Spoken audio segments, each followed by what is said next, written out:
Good morning once again, everyone. I hope you feel all tuned up. I feel tuned up now. This morning, as I mentioned, I am speaking on expanding possibilities in quantum creating. Expanding possibilities in quantum creating. And I have chosen for this month of January, as we're starting 2024, to speak. This is my third talk, really, on different aspects of our creative potential. Because it is our creativity, it is our imagination and creativity combined with connection to that oceanic consciousness that will solve the problems that we face as humanity today, that we face in our personal life, and that we face as a humanity on this planet. There's a beautiful affirmation I learned years ago, a gata, that I learned from Thich Nhat Hanh. I did a retreat with him, a couple of retreats with him many years ago, that I say every morning. And it goes, waking up this morning, I smile. 24 brand new hours are before me. I vow to live each moment fully and look upon all beings, including myself, I added that part, including myself, with eyes of compassion. It says so much. Waking up this morning, I smile. I'm going to choose joy today. 24 hours are before me, and I vow to live each moment fully. In other words, I'm going to stay present. I'm going to be mindful of every thought I think, every feeling I feel, every act I take. And I'm going to be filled with compassion for myself and for you and for everybody. I'm going to have patience and compassion today. We have choice every day when we wake up, how we're going to think, how we're going to feel, how we're going to act, what we're going to create. Are we going to look for what's right or what's wrong? Are we going to choose what increases our energy or decreases our energy? Are we going to choose something that empowers us or disempowers us? You know, is this an act of love, or is it a reaction or an act of fear? So if we are self-reflective, we might notice that our choices sometimes seem automatic. Do you ever notice that? Your choices sometimes seem automatic, that our view or our attitude can feel like it's on autopilot. And it seems like, you know, it's because of our conditioning, right? It's because of our conditioning. We've got inner programs running, right? So I have this friend, I have this dear person in my life who does all this work online. He does all this work on the computer every day. That's his job. And he's got this collection of all these really old computers. In fact, he has one I gave him that I spilled soup on.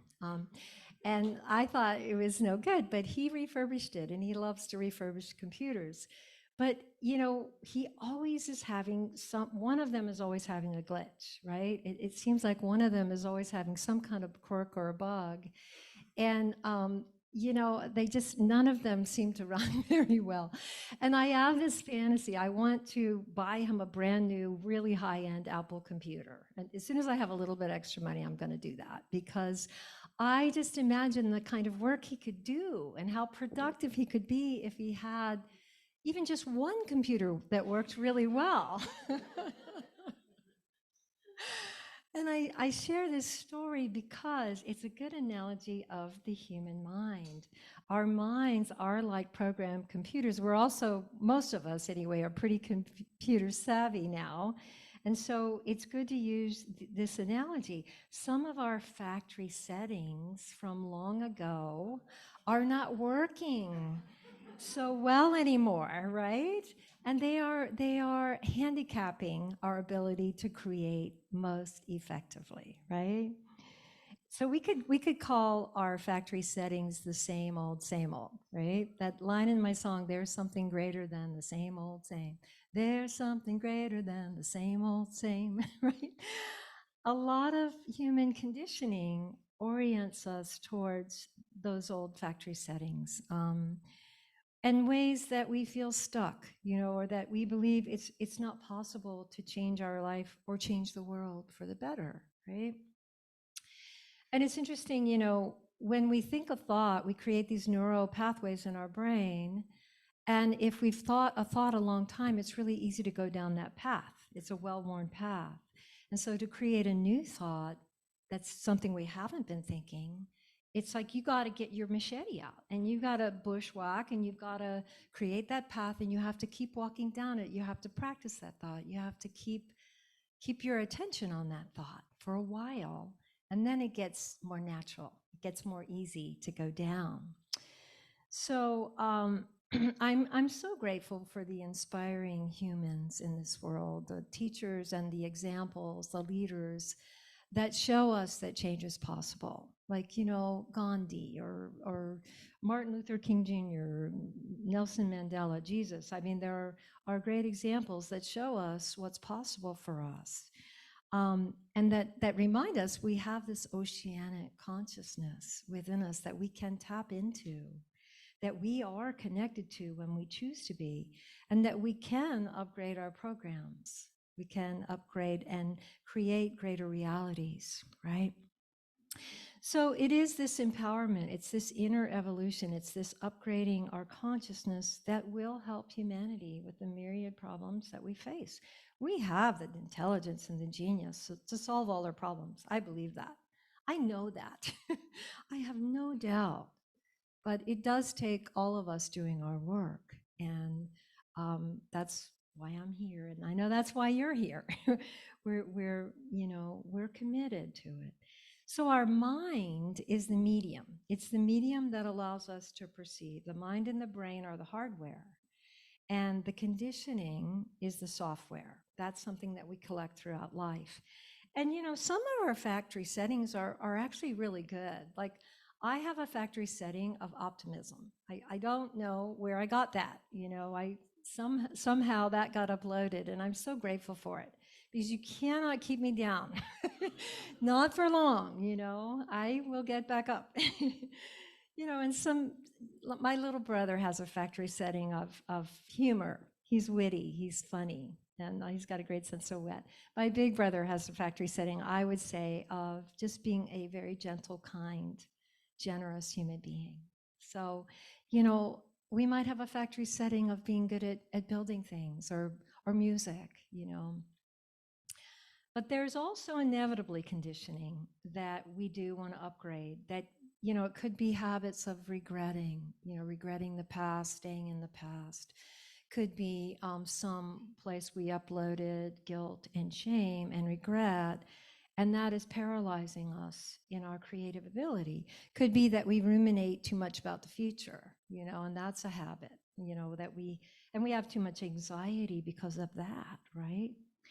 So, if you're listening to me right now, listening to this talk, you've probably been working on your conditioning. You're probably pretty aware of your habits and your patterns and your conditioning. We need self-awareness. We need to see what's happening. We need to see what our programs are doing to be able to change them. That's the first part. To use our discernment to see what wants to be deleted and upgraded. So tell me what you do when your computer is running really slow, or it stops working, or it's stuck, or it crashes. Tell me what you do. Restart. What else? Swear. That's a good way to release energy. Okay, that I didn't have that in my notes, but I'm with you. What else? Music. Unplug. Check for updates. Yes, Heather. Ask someone for help. What else? Reformat. Clear. Go for a walk. What? Blow raspberries. Close the tabs. Yes. What else? Yes, delete your trash. All these are so applicable to our inner programming. It's so great. You know what I do? I get rid of the cookies. I get rid of all the cookies. Too much sugar. Yes. So, we create space. My computer always likes to tell me, you don't have any space left, right? And it's such a great analogy for the mind. It's like there's no space left. It's all taken up with just too much thinking. I actually wrote a song one time, there is no thinking allowed here. And I wrote another one called My Mind is the Running Refrigerator. Right? So sometimes we have to clear out the old files, right? Do some deleting and empty out the mind. We need spaciousness. We need space. We really need space. Just like our computer needs space, our mind needs space, our body needs space. We need spaciousness. That is the nature of the cosmos. And so we need to cultivate that in this inner cosmos, right? This microcosm. And like Heather said, sometimes we need to see an expert. Sometimes it's time for a retreat, or sometimes we need to, maybe do some therapy, or, I don't know, do a cleanse. But, do some things that would heal us. The brain researcher, Daniel Amen, I love his name, Amen. He works with Joe Dispenza, and he studies how trauma and negative thinking and bad programming from our past can have a big effect on our brain. You can see it. And he tells a story of why he does this research, why he's been doing it for years. And it's because of his own inner need for change. He tells a story about how when he was growing up, he had this older brother that was always constantly picking on him. And so he grew to just always be expecting the worst and always being filled with fear and anxiety and just, expecting something bad to happen around the corner. And, I would guess most of us probably don't have a picture perfect childhood. I mean, maybe you do. I think you're in the minority if you do, and bless you if you do. That's wonderful. But many of us in childhood developed conditioning that was how we cope. It was how we survive, a lot of us. And so if you were in danger, say, from an abusive sibling or parent figure, you might have developed a factory setting that is just high anxiety, and fear, always, feeling a bit anxious and fearful. But the good news, the exciting news, is that we can literally change our brains, and we can correct these negative beliefs and programming, and we can use new skills along with meditative processes to change both the software and the hardware in our brain. It makes me think of my mom. We're going to have a grief support group after service, and I was thinking of Mom as I was writing this talk, and I remember this time when in the early days with my mom, we used to really trigger each other. And we got better and better and better, and we learned so much from each other. But I remember one time we were having a disagreement, and I said, Mom, you just really need to open your mind to, growing better, maybe communication skills and the ability to listen. And, I'm teaching this course, and my mom interrupted me and she goes, I'm an old dog and I'm not learning new tricks. And it was actually so funny in the moment, the way she said it, that we both laughed, and then it broke the tension, and then we were good. Then we were laughing again. But I think that, we all have a bit of that in us, right? The rebelliousness. I have days, it's like, I don't want to apply any of this. I just want to be my miserable self, right? For a few minutes or an hour, I want to just let myself, be with my limits until I go, okay, I'm ready to start again. I'm ready to start anew. And I have these two favorite quotes from Einstein that go together. The first one says, the definition of insanity is doing the same thing over and over and expecting a different result. And the other one that goes so well with that is, no problem can be solved from the same level of consciousness that created it. And because we are sane most of the time, you know, because we're wise, we want to change our life for the better. You know, we want to choose to upgrade our level of consciousness. And it does take stepping outside of the same old, same old. It takes daring, it takes courage. And yeah, it takes perseverance. I know when I was contemplating starting this unity community, I just, you know, I had to call forth my courage and my faith and my belief in possibility, because you know thoughts would arise like, oh well, what if there isn't enough, you know, money, or there isn't enough, you know, volunteer help, or there isn't a space to rent, or you know, that you know the doubt and the fear would creep up. But then, you know, I would overcome it and I would start rehearsing what it felt like the first day of being here. And I have to say, the first day, it really felt like what I had been rehearsing. I have a couple in Tahoe, a dear couple that I love. They were at my retreat last year there, and they said they were going to adopt me. And so they write me emails and they call me darling daughter, but recently they've been calling me daring daughter, right? And I love that because they're acknowledging, you know, that it has taken courage and faith and strength to move in the direction of my heart's greatest dream. So there's an important principle that is at the core of everything we create. Joe Dispenza puts it this way: the observer effect in quantum physics states that where you direct your attention is where you place your energy. And as a consequence, you affect the material world, which is made mostly of energy. So let's think about that. Where we place our attention is where we direct and give energy, and that amplifies and that creates. So we need mindfulness to stay in touch with where we're placing our attention. Because if we place it on anxiety and fear and what we don't want, what happens? We grow that, we amplify that, right? So there are tools. There are tools that we can use to shift our state. And one of the ones I love, it's a very simple tool, but I call it possibility questions.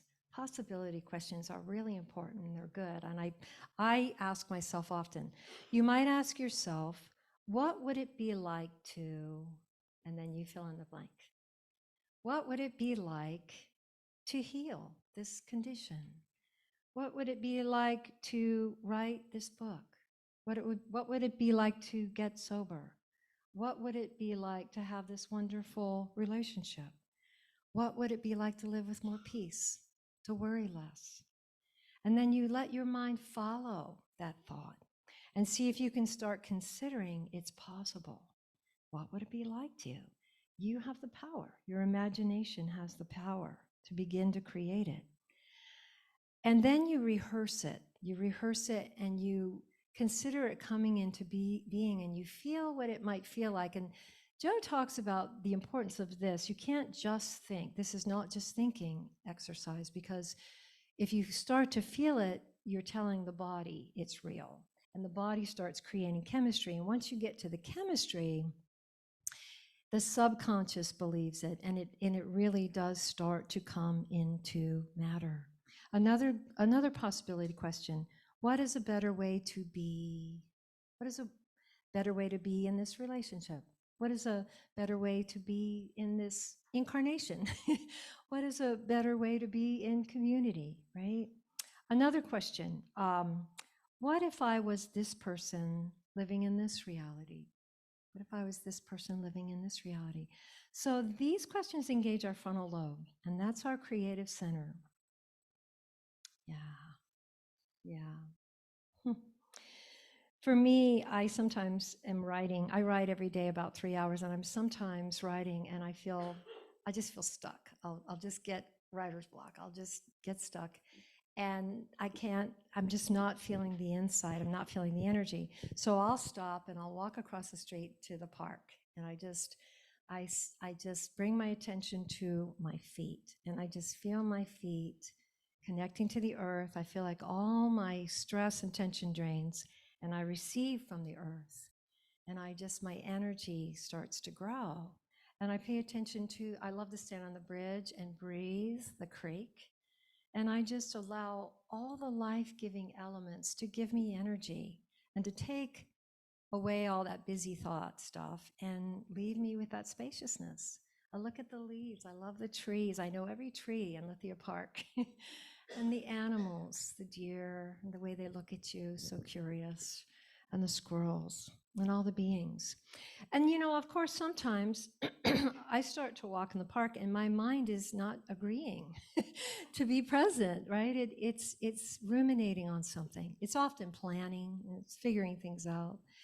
And sometimes I have to say, okay, mind, we can visit that later. I will give you time later to think about that.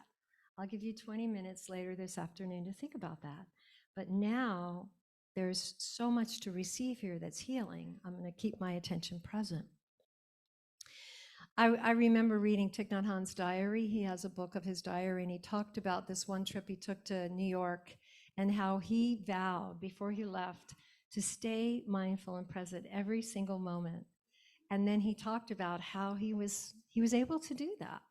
He really was committed and practiced. And I just find that so inspiring. And that's really how it is. It's moment to moment. It's not like we wake up and we're just awake. It's a choice every moment. And we are awakening our mind. We're aligning our mind with the divine or with the infinite. We're learning to co-create with that. I think of cosmic consciousness or the quantum field as this field of 1 trillion possible thoughts, right? And you just reach up and you just pluck one out, right? And you place your attention on it and you choose what you're going to create. In quantum physics, they talk about how this actually happens, that we're the observer and we affect reality when we consider a possibility, give it energy, and then we collapse waves of probability into a reality that we choose. We collapse waves of possibility or probability into a reality. I love seeing how, this idea of us being here in this moment right now was just this idea in the quantum field. I just plucked it out. I kept my attention on it. And here you are, and you've placed your attention on it and we're co-creating it. It's just so beautiful. It's really beautiful.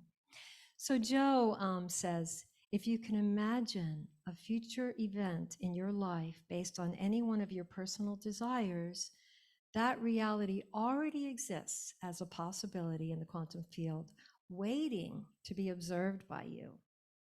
Waiting to be observed by you. Jesus 2,000 years ago said, you can do these things and greater things also. It is done unto you as you believe. So I can almost hear him saying, don't believe you're powerless, right?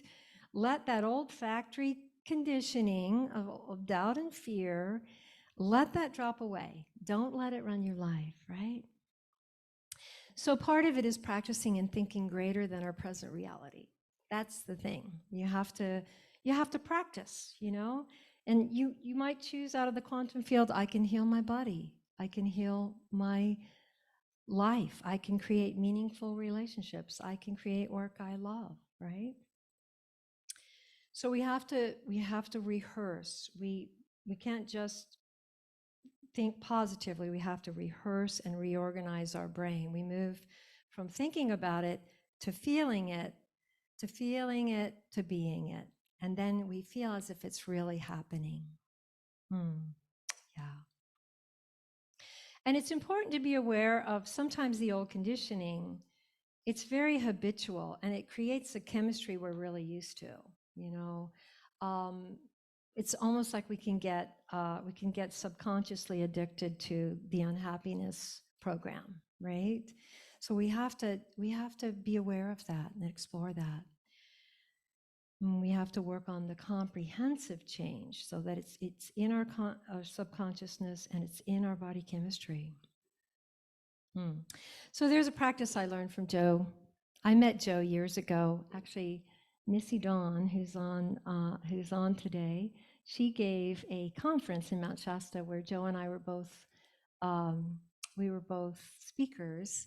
Well, I played music, And then we went to lunch, and I actually sang him that song, New Reality. I remember the first verse now. I want to say it to you. Do you ever wonder why you're here, day to day living and year to year? There's, that's it. Okay, I'll get the rest later. There's got to be something your heart desires, something greater than the same old same. Okay, I'll get it.